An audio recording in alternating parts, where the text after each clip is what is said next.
Hey, it's Gary here at Barefoot Consultants, and normally in this particular edition of the newsletter, we have an interview. However, I was just at the Barefoot Consultants freelance intensive in St. Louis, helping people open up to the possibility of teaching English or helping non-native English teachers as freelancers online.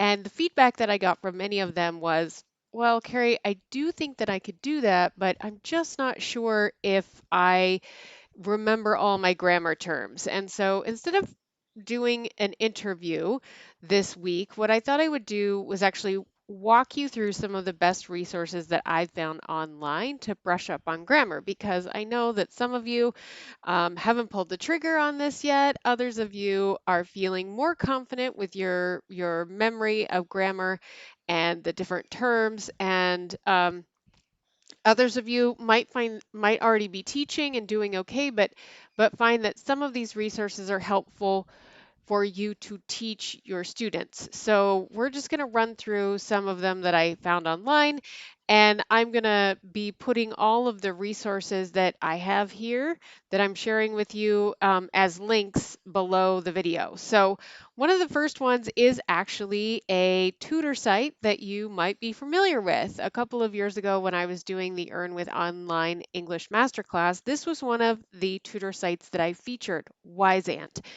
And I haven't featured this one in more recent years because Wiseand is actually only open to American citizens. At least it was the last time I checked. But because Wiseand is a tutor site, they actually have an incredibly helpful resource page here. So, and these are the basics like, adverb, adjective, article, conjunction, gerunds, infinitives. These are words, auxiliary verbs. These are words that we use all the time, different verb conjugations and different parts of speech, but we have forgotten the names of them. We don't actually remember what is an adverb again and how do you use it? I mean, you use them every day, but teaching them involves knowing the terminology. So this is a great site, and you can see here ESL help resources. So not just the main ones that they're displaying here, but there's an entire list of them here. And you can click through these and see, so adverb, what is an adverb? This is one of my particular pet peeves, honestly, is that people don't seem to use adverbs anymore for whatever reason. If the adjective here, let's just scroll up here. If the adjective is sad, loving, or random, adverbs are sadly, lovingly, randomly. So, drive safely, not drive safe. So these are just the little things that we want to be teaching our students proper grammar. And for me in particular, I find that the adverb is not used properly even by native English speakers. So Wiseand is a great one because it keeps it really simple and it gives explanations for not only you as a teacher, but also potentially something that you could help your students with. And if you are thinking of being on a tutor site out there and you are an American citizen, you might check out Wiseand.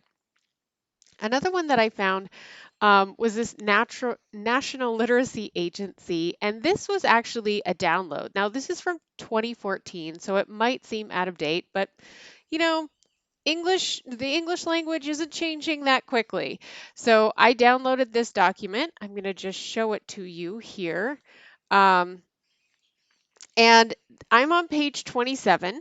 So you could go back up. This is something that you could very easily download. This is actually a 64-page document, and it's really, really good. I Some of these, these are the 100 most common words in English. Even just knowing that can be really helpful for you. What I'm particularly interested in helping you with in this video is brushing up on grammar. So I'm going to go to that portion. And for you, what are the different parts of speech? Again, these are very similar to what I just showed you. All of these, the parts of speech are the same. What I'm hoping to do with this video is be able to give you some resources and you can find the one that works best for you. As you can see though, this is an incredibly helpful document for you as a teacher to brush up very quickly, like, oh, if somebody is coming to you and they're saying, oh, I'm having a really hard time with pronouns, especially Spanish speakers and other languages that use pronouns differently than we do in English.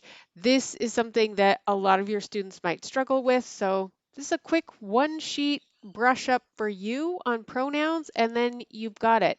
And with the knowledge that you already have being a native English speaker, it will be much easier to help your students this way. So I would recommend going and downloading this 64-page document. You don't have to print it out and use all the ink. I know how that goes, but just having this as a resource to keep on your computer in a file folder somewhere can be very helpful for you. And it's a document that it's open to the public. I didn't have to do anything or sign up for anything or pay anything to get this resource. And it's something that you might be a great value add that you could give your students. You don't have to create these things. You can give them this when they start engaging with you. And then you could say, hey, let's turn to page 30 and just review pronouns quickly before we start our lesson. Then you're both working off the same playbook. All right, so that's a good one. It goes without saying that the British Council is always going to be a great resource for you. So here is the British Council grammar reference um, page that they have, and you can see if you're familiar with the proficiency designations that are pretty much international, universal, this is A1, A2 grammar, B1, B2 grammar. So this is beginner and intermediate levels. You can see again pronouns, determiners and quantifiers, determiners and quantifiers, possessives, adjectives, adverbials. I mean, we don't even use these terms anymore. So this is something that you can just poke around on the internet, brush up. It can actually be fun if you're anything like me and you love the English language. Another place, Perfect English Grammar. I'm not even sure if I've ever shared this resource before with any of you. So what I like about this one is it just breaks it all down. You know, future simple form, past perfect continuous. Do you know what past perfect continuous is? I bet you use it every day, but you just don't think of it in these terms anymore. So I clicked through on this one and they have this one-page cheat sheet of English verb tenses. I mean, if I were you and I were teaching, this is a one-page document that I would actually take the time to print and maybe even take to a local Kinko's. Do we even have Kinko's anymore? Or Office Depot or something like that that could laminate this for you. And this can be a very easy thing to have on hand, a quick reference guide for you as a teacher that you might keep in a small portfolio of items that you always have handy. And again, this is a page that you can download and give to one of your students as well. Or if you are thinking about doing this as a freelancer and you have a portfolio, these are the kinds of documents that you can also put into a portfolio. Um, EnglishGrammar.org is a great site. I know that I have actually shared this one with you in the past as a resource.